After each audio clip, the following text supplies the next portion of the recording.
हाँ जी तो welcome back Hasan live TV तो मित्रों उम्मीद करांगा तुसी होवोगे ठीक। ठंड बहुत ज़्यादा वे तुसी चेक कर सकते हो ठंड बड़ी है तो बाहर निकलन का हौसला नहीं पैंदा है बाबा जी। ठंड हीर करान डई है तो जिन्ने भी वीर वेखन डे ने सारे एक छोटी जिन्नी या भावें मोटी जिन्नी गाल कट दो नैट वालियां नूं। नैट चलदा ही नहीं पिया है। रात इमरान खान का कोई जलसा सी कोई छोटा जिहा इंटरनैट दे उत्ते उन्हें सारा का सारा नैट ही बंद कर छड़िया।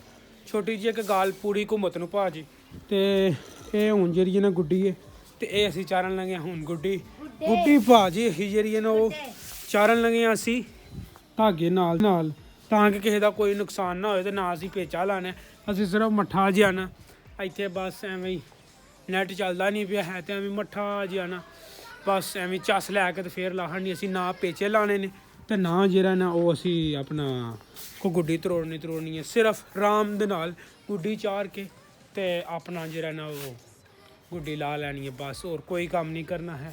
ना पेचा लाना है ते ना जेह्ड़ा ना वो कम्म करना है। पेचा ऐसे नहीं लाना कि डरने आ पेचा ऐसे लई नहीं लाना है कि गुड्डी वड्ढ के ते एवें जेह्ड़ा ना वो किसी दा कोई नुकसान ना होवे। ठंड दे विच ना ठंड दे विच वाल घटाने वाला काम भी बड़ा ਤੁਸੀਂ कह सकते हो कि ਵੱਡਾ लगता ਵੇ।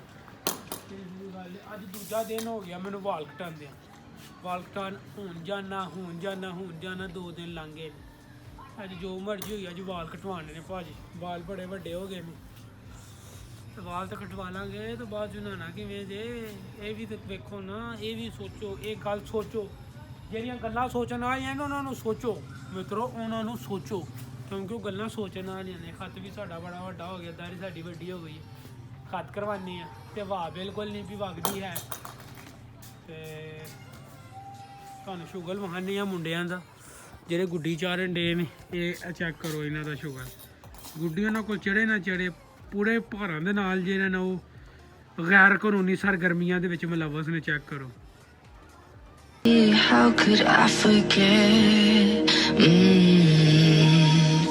Giving me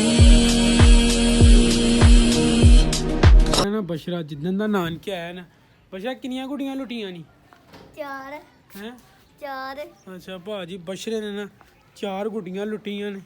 चेक करो अब चेक करो ये बशरे ने गुड्डियां लुटियां ने। ਇਹਦਾ ਕੰਮ ਹੀ ਹੈ ਜਿੱਦਣ ਦਾ ਆਇਆ ਉਦੋਂ ਦਾ ਕੋਠੇ ਤੋਂ ਥੱਲੇ ਨਹੀਂ ਪਿਆ ਜਾਂਦਾ ਹੈ ਸਿਰਫ ਕ੍ਰਿਕਟ ਖੇਡਣ ਵਾਸਤੇ ਉਹ ਪਰਲੇ ਛੱਤ ਤੇ ਜਾਂਦਾ ਇੱਥੇ ਤੇ ਫਿਰ ਜਿਹੜਾ ਨਾ ਇੱਥੇ ਲਾ ਕੇ ਗੁੱਡੀਆਂ ਦੇ ਦਿਵਾਲੇ ਹੋਇਆ ਰਹਿੰਦਾ। ਜਦੋਂ ਵੀ ਗੁੱਡੇ ਚੱਲਦੀ ਹੈ ਨਾਲ ਹੀ ਚਲੋ ਉੱਤੇ ਚਲੋ ਪੇਚਾ ਲੱਗਦਾ ਤੇ ਚੌਧਰੀ ਦੀ ਈਦ ਹੋ ਜਾਂਦੀ ਹੈ ਭਾਜੀ। ਤੇ ਹੁਣ ਮੈਨੂੰ ਲੱਗਦਾ ਵਾਹ ਆਈ ਹੈ ਗੁੱਡਾ ਇੱਕ ਚੜ੍ਹਦਾ ਪਿਆ ਤੇ ਅਸੀਂ ਵੀ ਇੱਕ ਟਰਾਈ ਮਾਰਨੇ ਆ ਜੇ ਤੇ ਚੜ੍ਹਦੀ ਹੈ ਵੈਲ ਐਂਡ ਗੁੱਡ ਨਹੀਂ ਚੜ੍ਹਦੀ ਤੇ ਭੁੱਖ ਤੇ ਲੱਗ ਗਈ ਜਾ ਕੇ ਰੋਟੀ ਛੋਟੀ ਖਾਈਏ।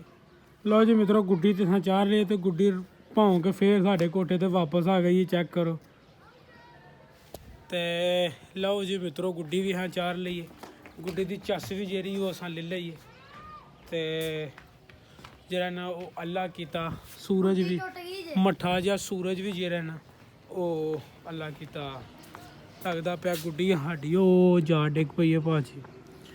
ਤੇ ਹੁਣ ਗੁੱਡੀ ਨੂੰ ਖਿੱਚੀਏ ਉੱਤੇ ਤੇ ਅਸਰ ਦੀਆਂ ਜ਼ਾਨਾਂ ਹੋਣ ਲੱਗੀਆਂ ਨੇ ਤੇ ਸੂਰਜ ਹੁਣ ਨਿਕਲਣ ਡਿਆ ਵੇ ਮਿੱਤਰੋ ਤੇ ਜਿਹੜਾ ਨਾ ਉਹ ਠੰਡ ਬੇਭਾਵ ਹੈ ਭਾਜੀ।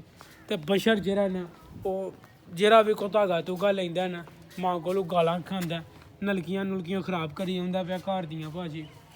ਤੇ ਲਓ ਜੀ ਮਿੱਤਰੋ ਇਹ ਸੀ ਜੀ ਛੋਟਾ ਜਿਹਾ ਵਲਾਗ। ਉਮੀਦ ਕਰਾਂਗੇ ਅੱਜ ਦਾ ਵਲਾਗ ਆਇਆ ਹੋਏਗਾ ਤੁਹਾਨੂੰ ਪਸੰਦ। ਵਲਾਗ ਪਸੰਦ ਆਇਆ ਅੱਗੇ ਸ਼ੇਅਰ ਕਰੋ ਚੈਨਲ ਨੂੰ ਸਬਸਕ੍ਰਾਈਬ ਕਰੋ ਤੇ ਅਸੀਂ ਚੱਲੇ ਹਾਂ ਵਾਲ ਘਟਾਉਣ ਤੇ ਵੇਖੋ ਹੁਣ ਕਾਮਯਾਬੀ ਦੇ ਨਾਲ ਅਸੀਂ ਵਾਲ ਘਟਾ ਸਕਨੇ ਆ ਜਾਂ ਨਹੀਂ। ਮਿਲਨੇ ਤੁਹਾਨੂੰ ਇਨਸ਼ਾਅੱਲਾ ਨੈਕਸਟ ਵਲਾਗ ਤੇ ਰੱਬ ਰਾਖਾ।